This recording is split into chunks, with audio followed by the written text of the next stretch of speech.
Well, hello there. Good morning. Welcome to my little corner of the internet, the arty internet. And it's Saturday morning. It's the 2nd of October. I can't believe we're into October already. I'm welcoming it, but the year's nearly gone. You know, we've only got 3 months left and we're into 2022. And it's been another weird year already. I can imagine the weirdness isn't going to stop before the end of the year. And I mean weird in a disturbing kind of way. If anybody's following the news here over in the UK, it's been a crazy week. Lots of, stuff going on. But I'm not going to get into that because it's Saturday morning. It's raining, pouring outside. It's grey. It's dull.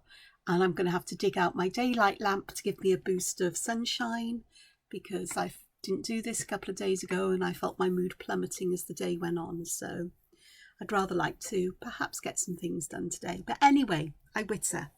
As it's Saturday, it's sketchbook flip through time. Let's have a look at what I've been doing in the past week. And where I'm going to start with is I've done things to do with Sketchtember, but I can't remember which days they went with, but I know I did enough work to complete the 30 days. So woohoo, there goes me. And yesterday was the start of Inktober. And this year I've decided I'm going to do my best to combine the official prompt list with the Tangles, the Inktober Tangles list, which is from, do you know what? I can't remember who. I'll tell you now. It's by 7 Forests, 5 Rivers, Have Pen Will Draw on Instagram. And there's a Facebook group for this as well, which is brilliant. And so far I've managed both days, kind of. We shall see. But this sketchbook, I don't think I've ever shown you through this sketchbook. And it's a bit of an unusual one. It's A5 and it's landscape bound. Normally you'd have seen me with portraits, sort of, but I actually like landscape bound books far more. It's easier for me to get this wire out of my way when I'm working in some ways, though sometimes the pages get all over the place. And this one goes back to the end of last year. And if I look back to the end of December, the end of 2021, I'm never very good through the months of December. My mood is gloomy, to say the least. It's a very awkward time of year for me.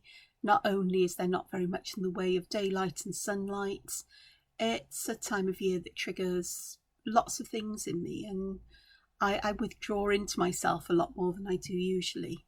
Being introverted, get withdrawn.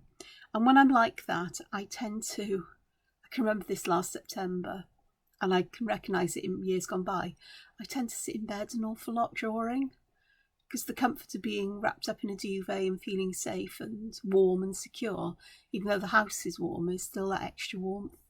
It's something I do. And I also tend to turn to art that challenges me sort of, but isn't too challenging. And I know I was watching an awful lot of Zentangle videos at the turn of the year into the early part of the year. And this was a response to one of, to this, was using Zentangle patterns, particularly grid patterns here, in a way to just fill a page with interesting shapes. And I used some coloured fine liners. I think these ones were chameleons, but they could be the Staedtler triplus, the fine ones, fine version. But and it's the first sort of time I've been using chalk pastels or drawing pencils to add shadow and shading to these. There is some graphite because I can see there's some shine, but I much prefer chalk pastels because you don't get that shine, and I don't like the shine. And they also are a bit easier to control the spread of. Graphite seems to go on and on and on and on, which is not expected. Scientist, graphite is used as a lubricant in machinery that runs at a very high temperature because it is so slippery and slidey.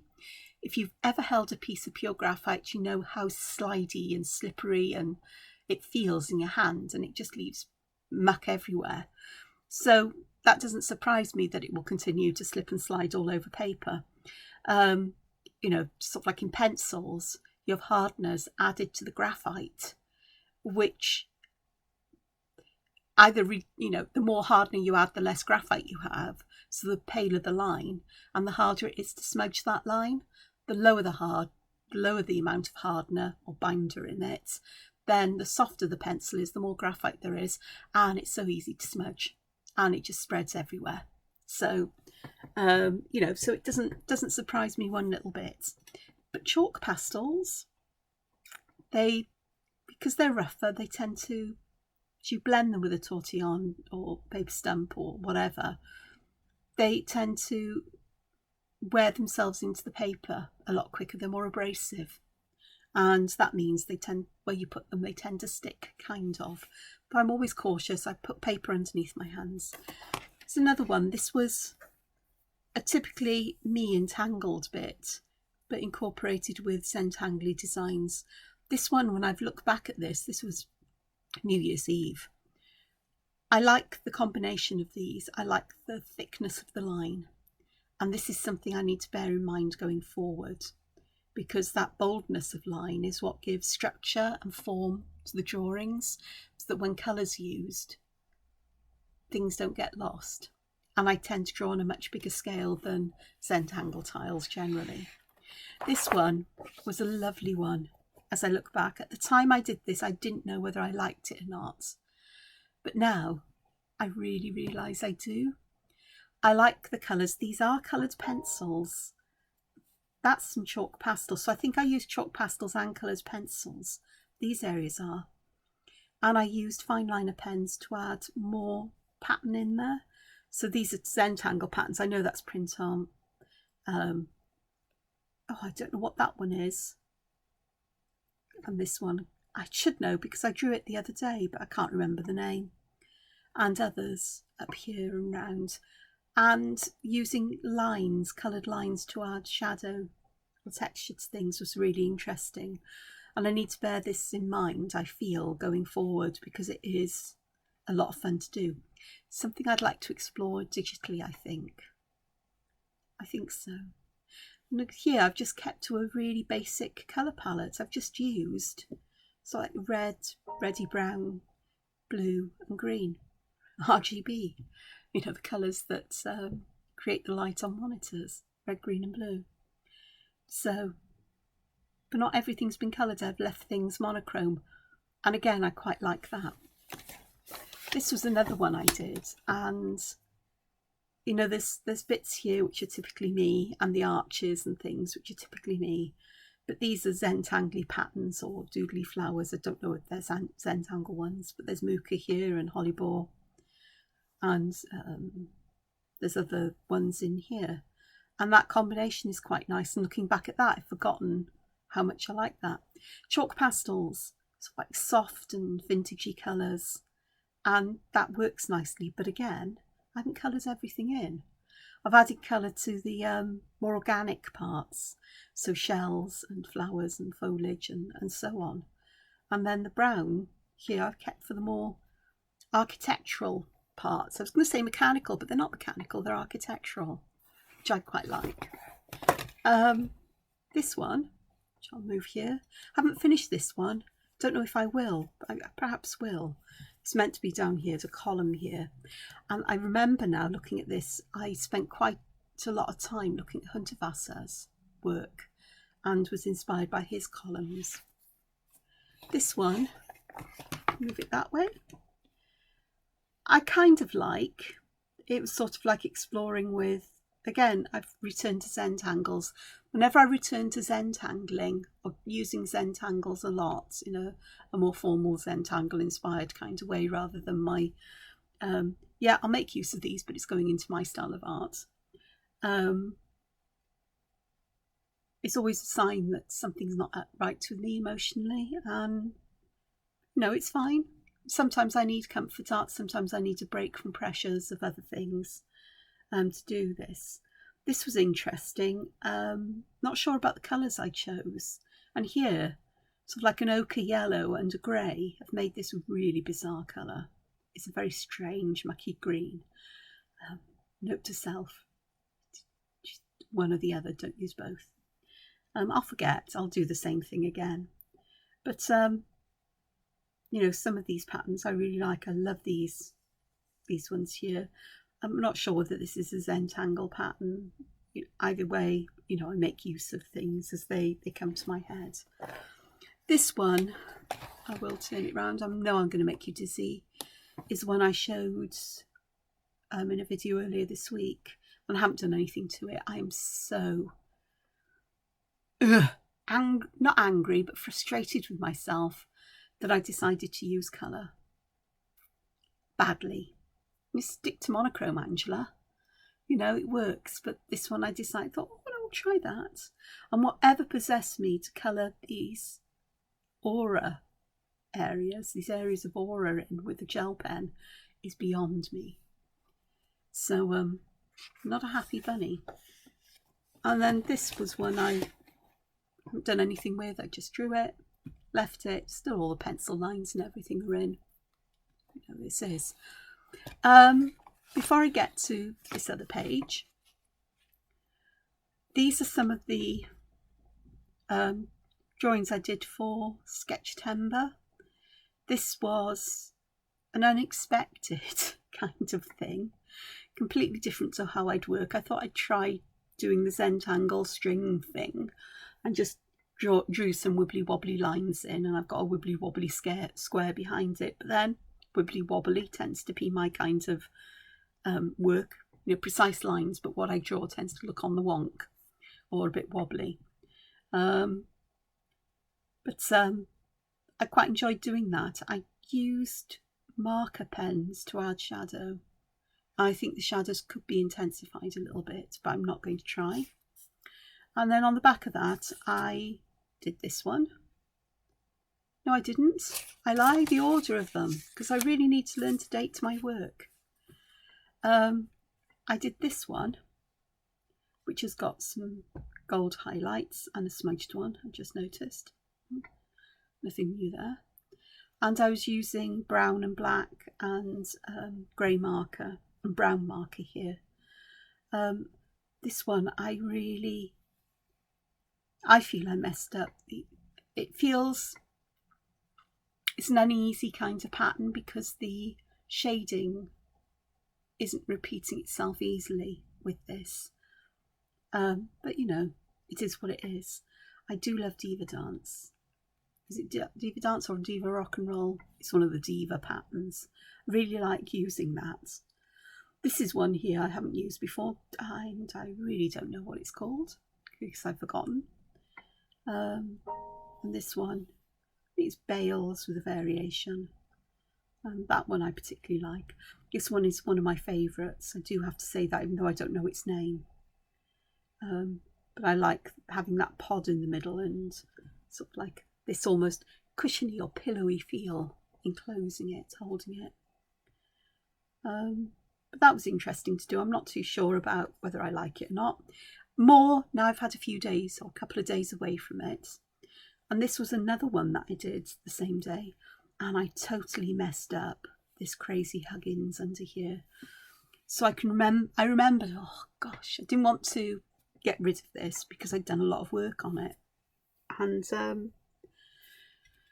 I vaguely remember something that Maria Thomas, one of the founders of Zentangle, had said, that a tangle called Bronx Cheer is brilliant for covering up, in inverted commas, mistakes. Because there's apparently no mistakes in Zentangle. Oh, but there is. But so I use that and have one sneakily poking underneath here. And it almost feels like things are being stitched together with an abyss in between. Part of me thinks I need to darken this. But, you know, it is what it is for now. And then I moved on to some others. So there's this one. This is Fabriano toned paper. I think it's sand is the colour. And I kept this monochrome. And fine liner around the outside. They're chameleon. It's chameleon fine liner.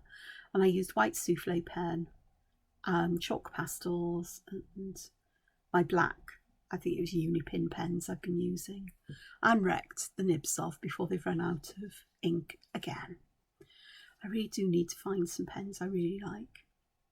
And then after that one, which is an unusual one for me, I like this banded tangling. I think it's called Tiva. It's by Ria Matthewson.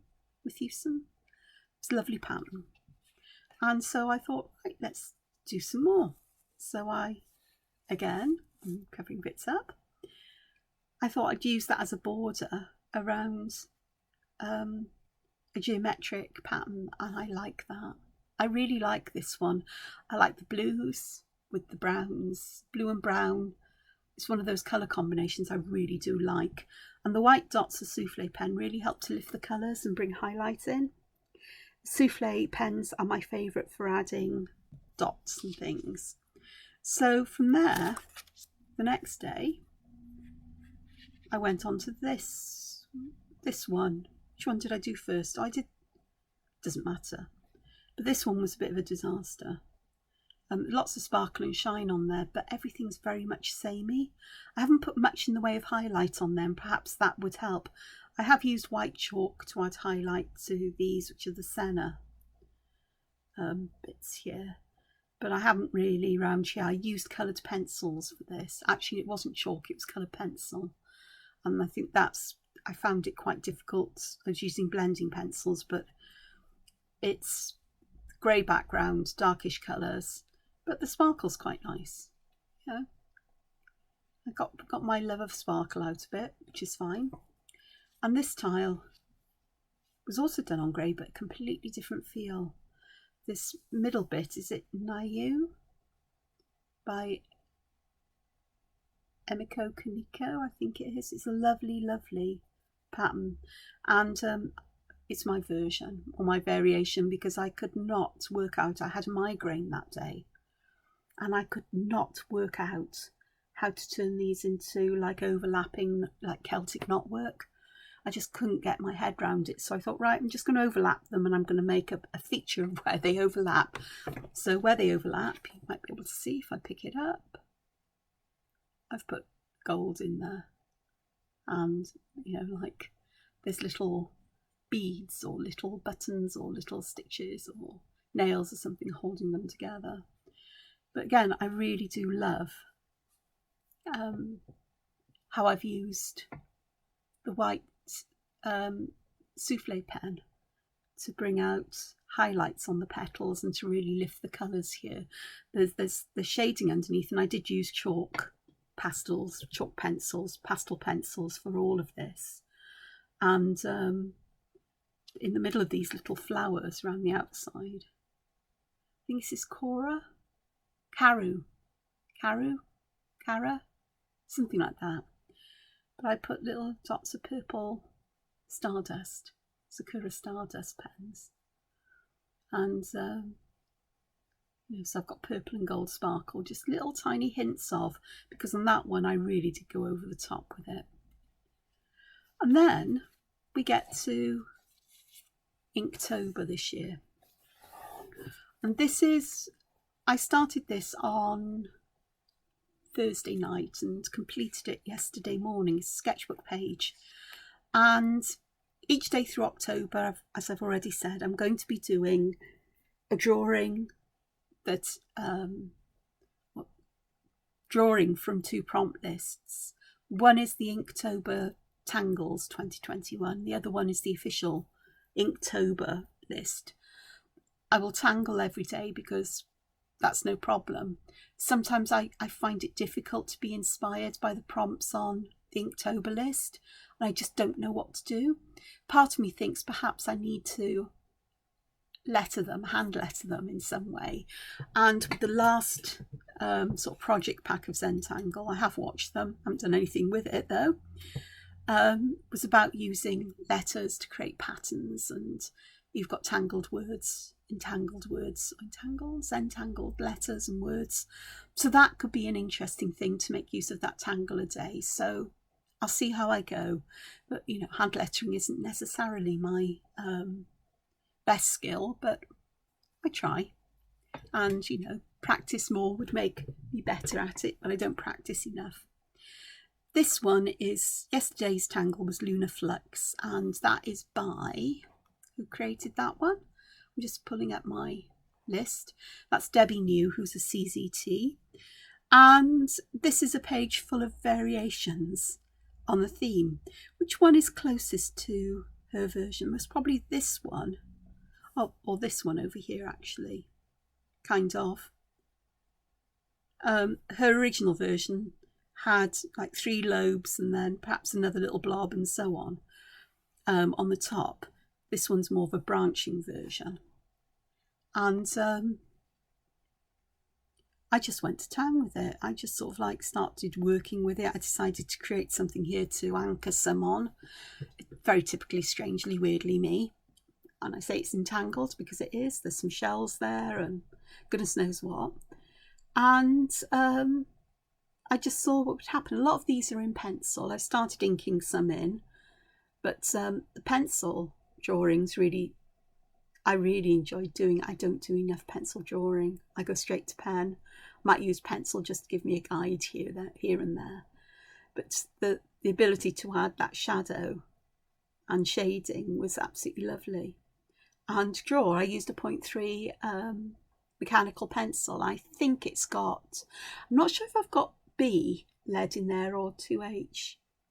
Hard for me to know because there's no way of marking it on there.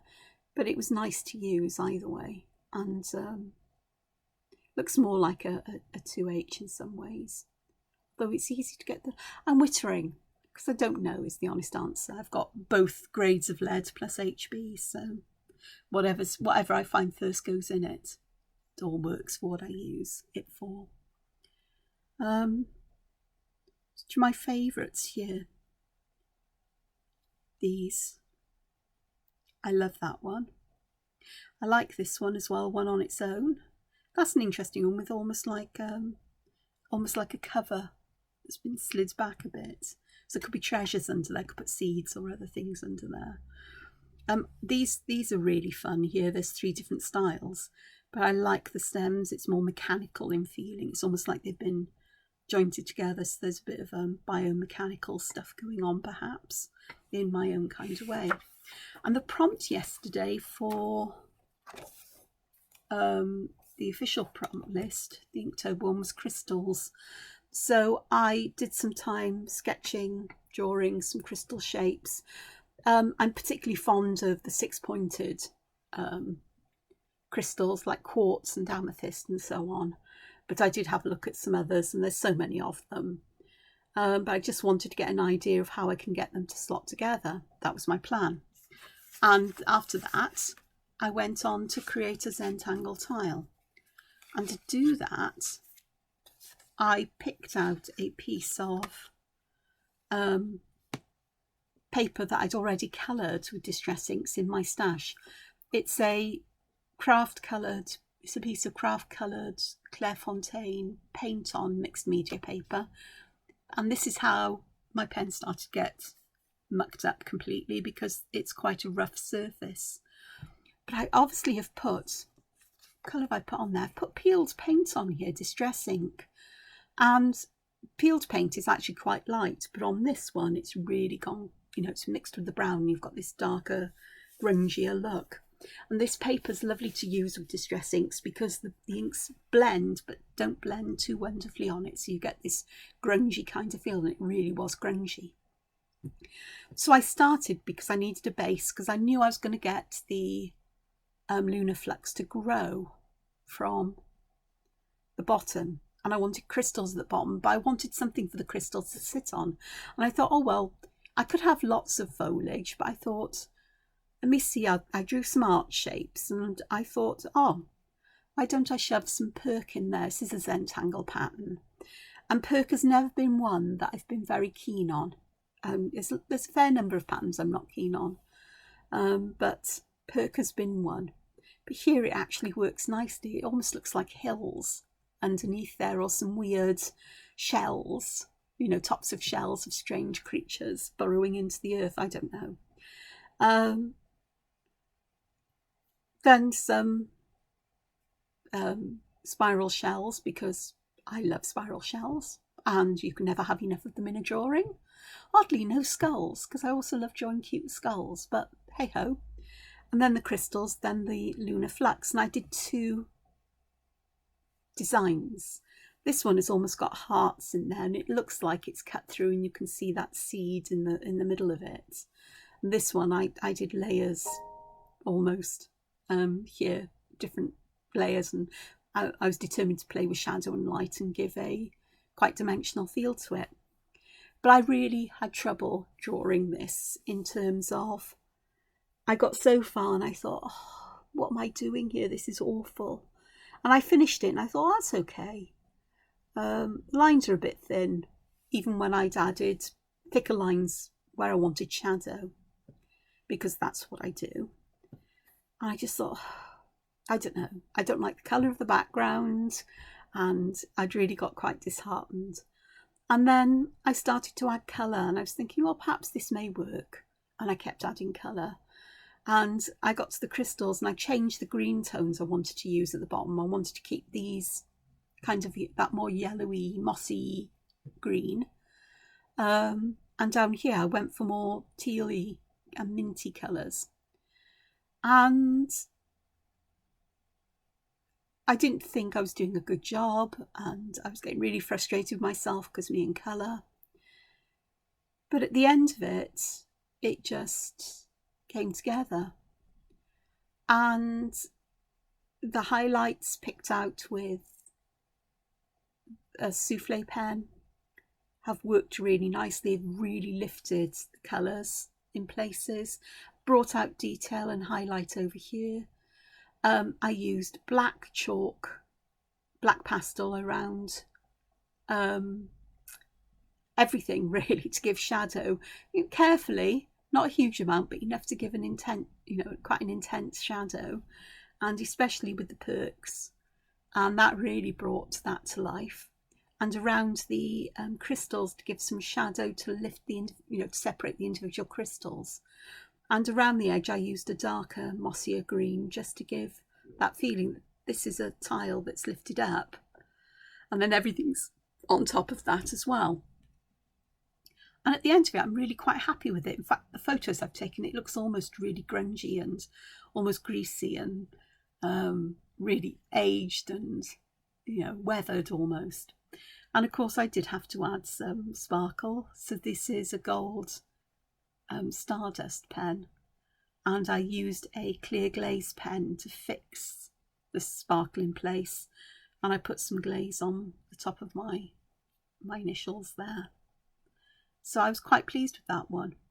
And then I thought later on in the day, I thought, right, okay, let's have a look at something that's a bit more typically Zentangly. And again, I went through the stash, and there was this square piece of, I think it's Bristol board. And it's coloured with, I don't know what the pinks are. It says they're aged mahogany, which it may be, but it looks like there's some pink on there as well, so I could be wrong. But I coloured these a long time ago. You're talking a year, perhaps, ago. And I started with a circle because I wanted to have these lunar fluxes growing out of a circular pattern but enclosed within a square for whatever reason. And for some reason I put lunar flux, and these are crescent moon, so it's a lunar pattern, and both inside and out. And at the end of it all, I decided to put a ring of gold here rather than the black that was there, and that creates a really interesting sort of like effect or illusion almost, that the ring is really sitting above this. And I offset the darker bits, so it looks almost like there's an S shape. Does anybody remember the rick-rack ribbon or rick-rack edging you used to get? I don't know if you still can, but it reminds me a bit of that. And then these, I just drew with I think I used a 0.1 pen for these to make them quite delicate. But I used pastel pencils again. I used almost a burgundy-ish colour. that would go with the background, and in places I've used, you know, black to bring this out and round the edge here, and I've used gold to, and the inside of the square and gold highlights on this. And this is so much more delicate than this one, but I like them both. This one is delicate and pretty, and you know, it's nice, it's light, it's airy, and it's, you know, it's still me, but this one really is me. It's those strong lines and bold lines and that play of light and contrast in a way that I don't have here. This one, if I lift it up, you can see that I have used a white souffle pen, but I've used it to put this Zentangle pattern in here, which I think is R, but I could be wrong. But it is, or is it CO2, kind of. It could be either, but just to add some delicate pattern in there. It's just little dots or tiny lines arranged in circular patterns, and it's subtle, but it's there. And I'm really quite pleased with that. Oh, and you might be able to see the shine in places. I did add some clear glaze to the little heart shapes and budding heart shapes, as well as to the black dots around here, just to bring some sparkle, you know, bring some dimension and shine to it. So that was day 1 of Inktober. And day 2 is this one. And the Zentangle pattern is Naki by Nadine Roller, another CZT. And this is the original version of Naki. Naki? I don't know how you pronounce it. That's how you spell it. And I've tried different things. So I'm not the only one. I've seen in the Facebook group for this challenge that there's at least one other person has put sort of diva dance around it, because it just seems to fit in with all the lumps and bumps that I did when I auraed this. But I've tried putting it as a border with a curly whirly bits at the end, as another border, but I had hoped to do up, down, up, down. I got lost there, so I just repeated that kind of pattern along. Tried growing things from parts of the pattern. So here this is poke roots, and have them overlapping. It's quite fun having something that's quite structural and quite geometric flowing into things that are quite organic in nature. This one was fun to do because I shaded this in a different way. I picked out the dips here, and you end up with something that looks like, oh, what's it called? There's a pattern where it grows out. I can't remember its name. Useless. But it looks like that, but not because I've drawn the lines in, because I've added shadowing there. But the prompt for day 2 of Inktober is suit. And I could have drawn a suit, as in a suit of armour or a clothes suit, and patterned it with Naki in some way. But I decided instead to use the symbols of the suits from a deck of playing cards.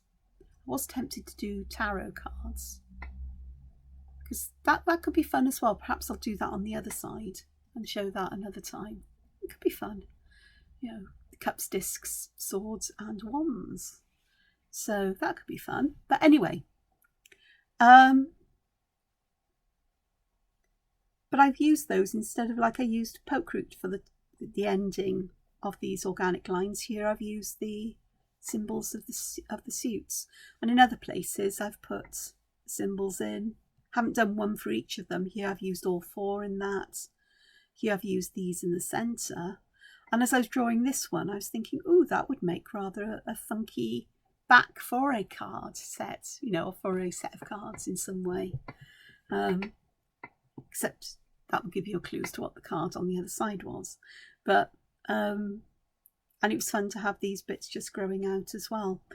So I did circles and borders. I've done squares, hexagons, which are fun. So it works well with these kinds of geometric patterns. And this was fun to do shading with in a different way as well. This one here, the Hex Gun, I put these lines with the blobs on the end, you know, these gaps with the blobs on the end, in the middle of the sides of a hexagon. So you get, as you aura inside, you get these points coming up. Don't know if you can see if I bring it up. Camera, there we go, good camera. And so you get almost like W or M shapes there. So I put shadow down the middle of those, and that gives a kind of folded feel to this one. This one I put those gaps with blobs at the end, for want of a better word. Blobs, orbs, you know, Zentangle speak, blobs, Angela speak, and aura'd inside these.